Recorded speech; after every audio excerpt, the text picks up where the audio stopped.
Good day, collective. It's your girl, Saudi Rose, coming to you with another message of the day. All praise to the Most High God. Love to the Mother. Today's message is, I level up out of my pain. Y'all, and I know there's so many people who have done this, who will do this, who are doing this, because through pain is healing. When we look at the state of the world today, when we think about how many people either choose to ignore what's happening to their life, they lie to themselves, they lie to others, they do drugs, some do harder drugs, ecstasy, and there are people who are doing heroin, who are overdosing and dying from fentanyl. You got alcohol, which is probably, y'all, even though it's legal, one of the worst afflictions on the human species, I have to say. It really is terrible. To me, alcohol is an idol, along with how anything you overindulge in and you choose over God and you choose over yourself, you choose over your family. And there are a whole number of other things that you can choose to mask the hurt, to mask reality, to mask your reality, to hide truths, to help numb yourself. But the thing is, if you don't feel the pain, you can't grow. You gotta allow yourself to feel. You gotta be strong enough to feel the pain. That is the only way to actually learn from it and move beyond it. I would say that is like, it is a skill that I have really had to master throughout my life. It was taking incredible, immense, intense pain and transmuting it and flipping it for my greatest good, for my highest purpose. And that pain, I chose to not let it defeat me.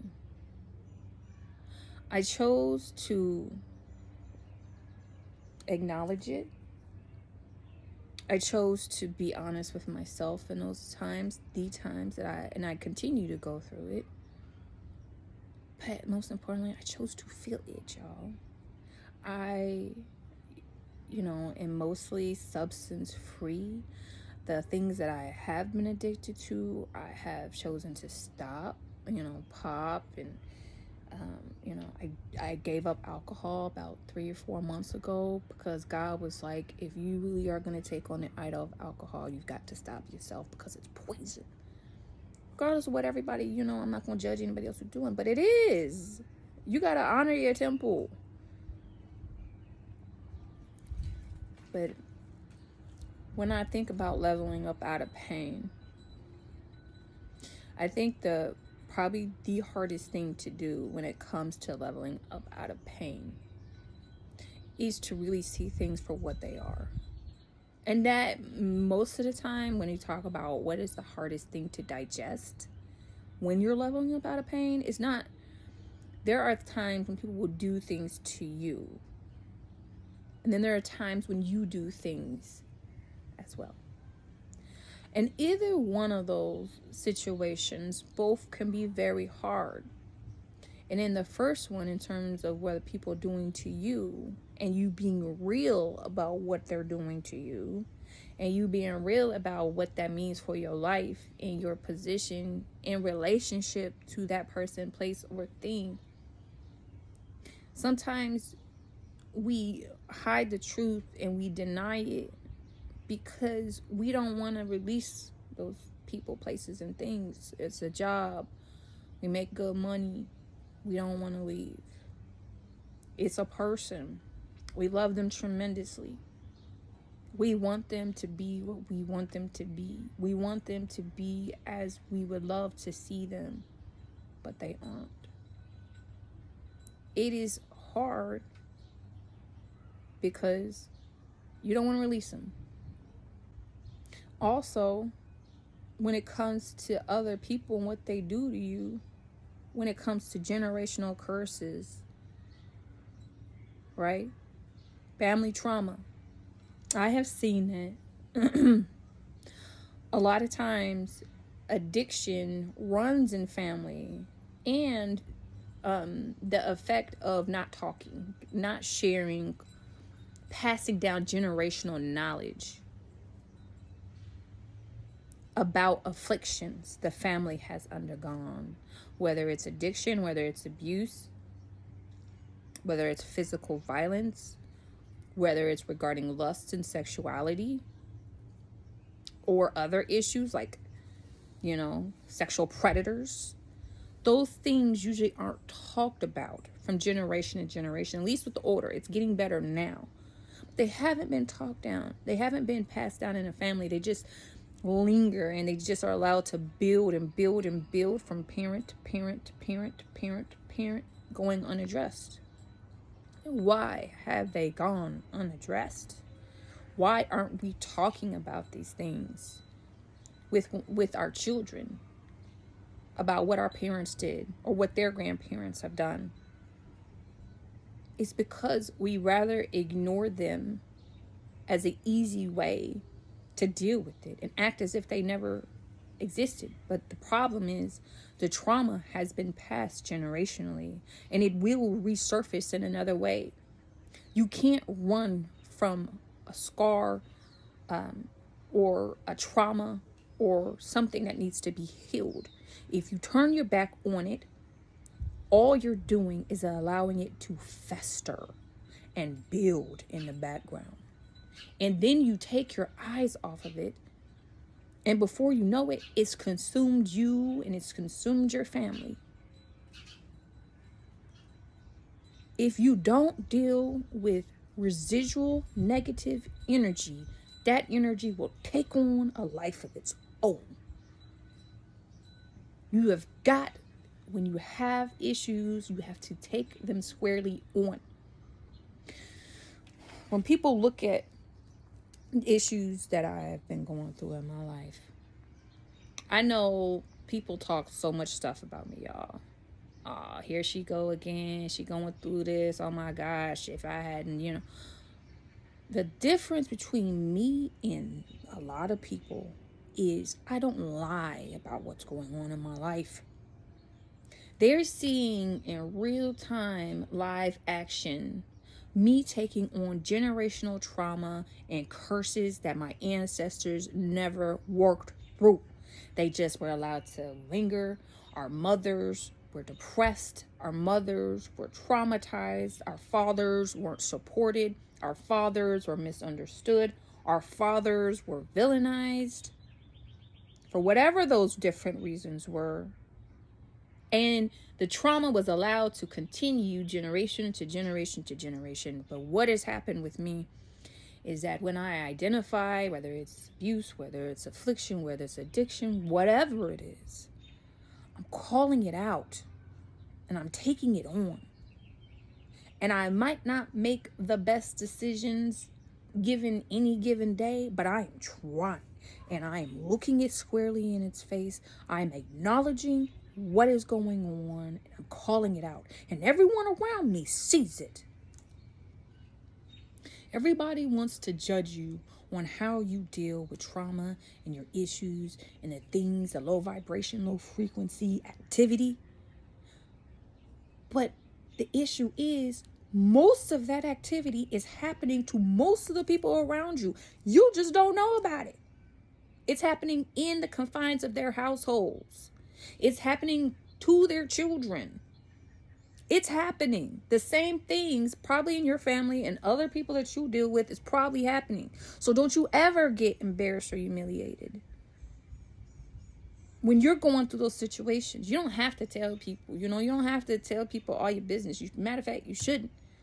My thing is, if I'm going through something and it's happening to me real time and I'm working through it, I'm identifying what the issue is, I'm declaring that is no longer my story. It is not my story. not my reality.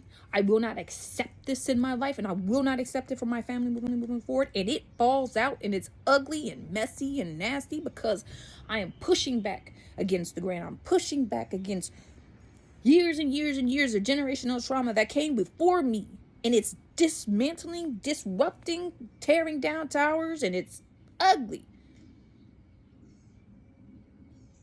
Things have to fall in order to heal. Things have to be ripped apart to be better. And I am fine with looking like the fool. If you can see through me what you need to improve, and I'm not talking about y'all, y'all always get passionate, but if people can see through me what they need to improve in their own lives, because the same thing is happening to them, only they're not acknowledging it for the most part, then I am doing additional work that I need to do. I'm healing myself. I'm healing my lineage. And if you can see how you should do in your situation, in your family, when you're seeing the same kind of issues, and it makes you act differently and do it even better than I could do, then that's a win. I do not take shame in growing. I do not take shame in working through and leveling out my pain. Sometimes, y'all, when I am honest with myself about what people are doing or what has happened in my family, it hurts so bad. Sometimes that pain is tremendous. And there are times like where I've sat there and I'm like, I should start drinking, or I should get a drink, or I should do something else to like make it not feel so bad, or maybe I could just ignore it. But I refuse. I refuse to do that. I refuse to regress. And also, when it comes to leveling out of pain, the real work is with yourself. The real work is when you can start accepting, and I would say the most significant pain for me has been when I see myself.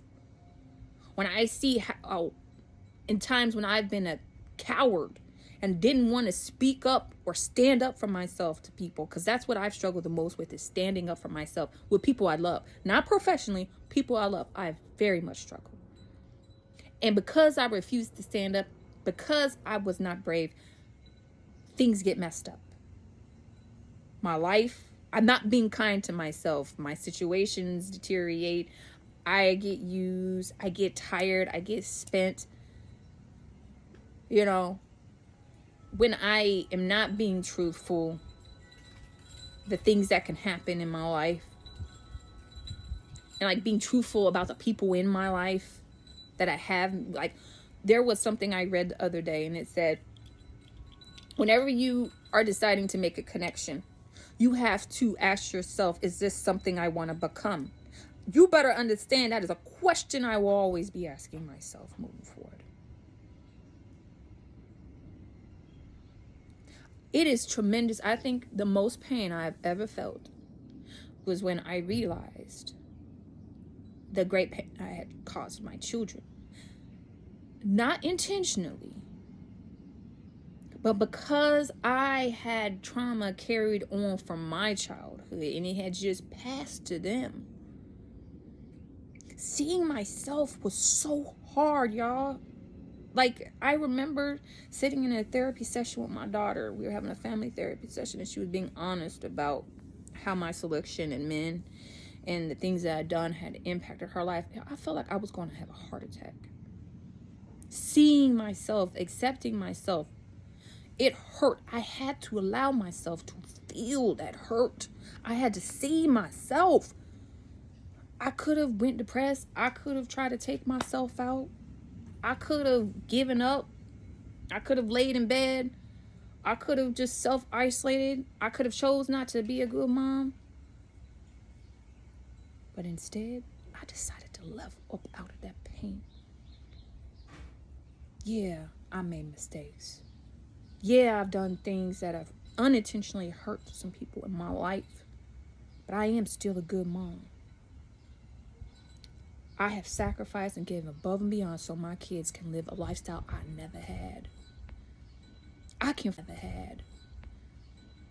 forgive myself. And I can work with them on things that I know we need to resolve where they also are challenged with. I chose to take what I saw about myself that was wrong.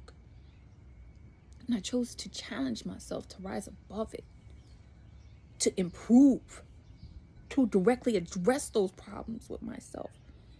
And like I said, I'm not always going to get it right. I'm still going to make mistakes that aren't always right. But what is right? Right is what's right to you. Right is what your intuition and what you are being directed to do in your guidance. If I die today, I will die at peace, because I will at least be able to tell myself I was honest about myself, and I was honest to myself about myself and about the people, places, things in my life. And not only was I honest, I allowed myself to feel the consequences of who I decided to become and who I decided to be, and reality I decided to create. And then I set to change it, to improve it. I decided to take control of my life. I decided to stop letting things happen to me and to take the reins and to create a life that I want to live and be happy and thrive in.